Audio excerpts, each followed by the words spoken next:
guys, if you love basketball and you're looking for a two-player card game that really packs the points, then you want to check out Hardwood Duel. Let's take a look at how this game plays.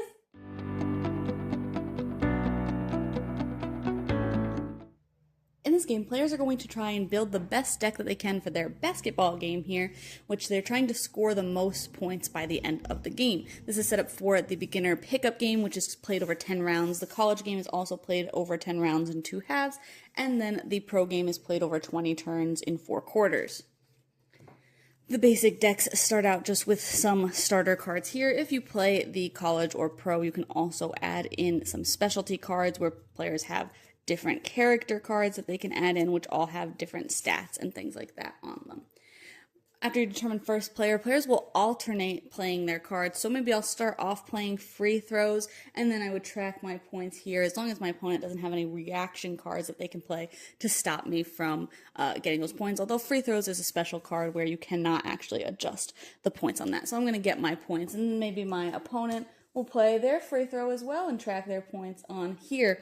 And again, we'll just go back and forth playing our cards, getting our points on the scoreboard here. And then at any time on one of your turns, you can spend any of the applause that you've gathered to buy a new card into your deck. So I actually ended up with 4 applause. So I think I'm going to take this card here into my, I'll put it in my discard pile and I'll shuffle it the next time I shuffle my deck. And that'll hopefully help me get my opponent to discard some cards, and then that market would refill. At the end of each round, you're going to put the rightmost card at the bottom of the deck and slide those cards to, again, refill. Another thing players can do on their turn is if they don't want to play their last card, or perhaps they can't for one reason or another, if it's just a reaction card or something that they know won't do anything, they can spend it to either take first player or give first player away so that they can kind of change up how the game is going if they think that they're better off going first or second. Once everybody's played their cards, that's the end of that round, and then you can put next turn onto the scoreboard if you're using this, or just move your tracker if you're using the paper ones, and then go ahead and into the next round. You'll play over however many rounds you're playing based on the game that you're playing, and whoever has the most points at the end of the game will win.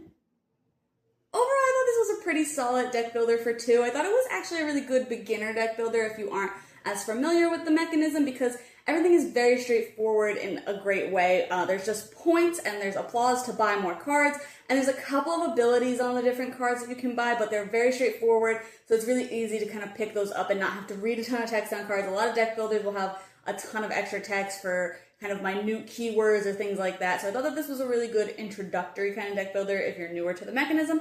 Or if you just really like basketball, I thought that did the theme pretty well, had a lot of good references and things like that, so that's pretty good. One thing that kind of bothered me, I guess, about the cards that I could buy was there was a lot of cards that were kind of the same as the cards you start with, so I didn't feel like I was always able to buy better cards. It was just buying more cards, which is sometimes helpful, sometimes not, and kind of paired with that, there wasn't a way I saw to like really get rid of cards in my deck.